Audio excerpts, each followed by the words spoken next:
Hello, I'm David McCullough.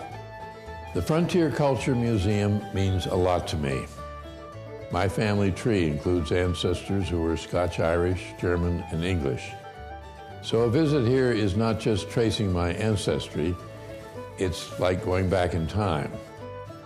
The Frontier Culture Museum is the only place of its kind in the world. Take a minute now to see what it has to offer.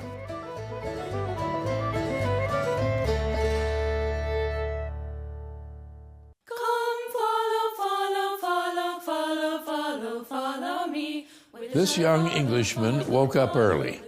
He's too excited to sleep. Today, he's leaving the farm where he's lived all his life.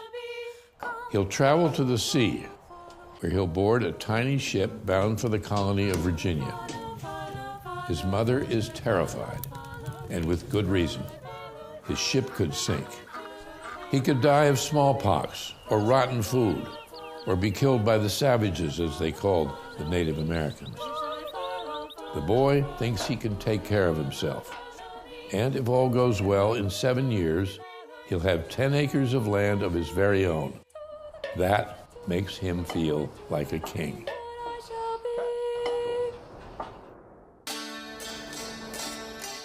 This German farmer is angry. The nobleman who rules the territory is demanding an extra day of work from every subject to harvest the nobleman's crops. This man can barely harvest his own. It isn't fair, and he's tired of being bullied. People in the village talk about a place called Pennsylvania. Good country for a farmer, they say. He thinks he might just go to Pennsylvania. He'll start making plans tomorrow.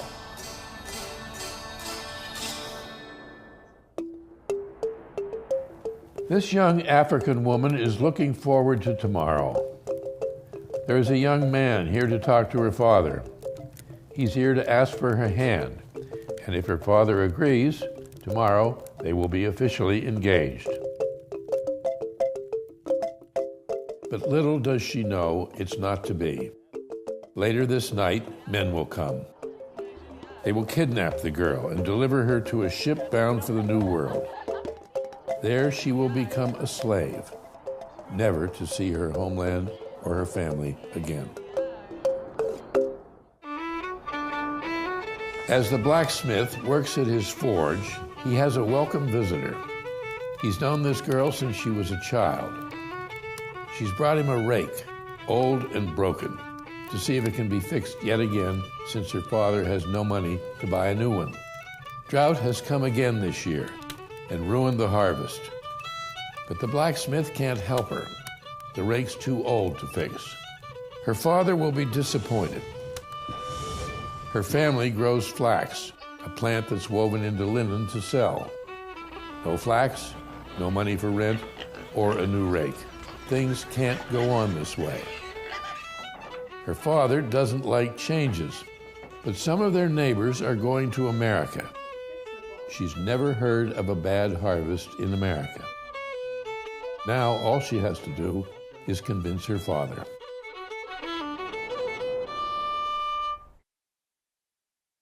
During the 17th and 18th centuries, people came from all across the Atlantic world to begin a new life in America. Many came for the opportunities the colonies seemed to promise. Others came against their will. But it was here, joined together, that they became Americans.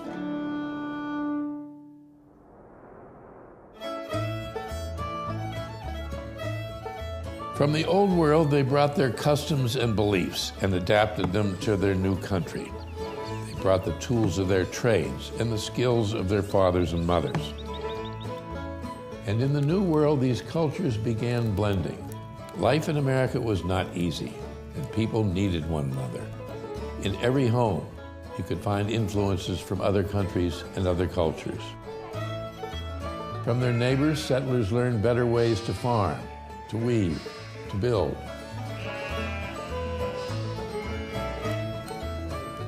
People borrowed designs from the old countries and improved them.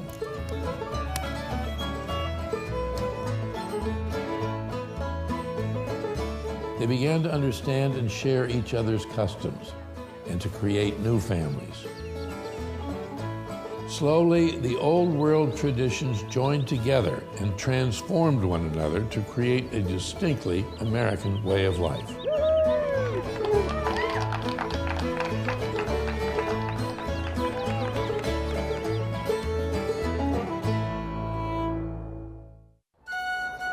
Here in Stanton, Virginia, the Frontier Culture Museum tells the story of the hundreds of thousands of people who migrated to colonial America.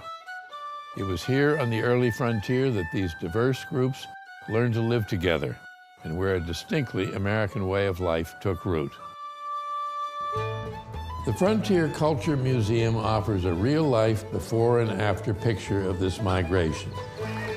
The Old World exhibits are the before picture. Real historic buildings from England, Germany, West Africa, and Ireland, each filled with everyday items of the past. The America exhibit is the after picture, the story of how these cultures blended together and how the American frontier slowly became the American heartland. Many of these historic structures were moved here from their original locations to protect them from destruction and were painstakingly reassembled here at the museum, piece by piece. Others were recreated from historic documents. Together, they offer a picture of early America unlike any other.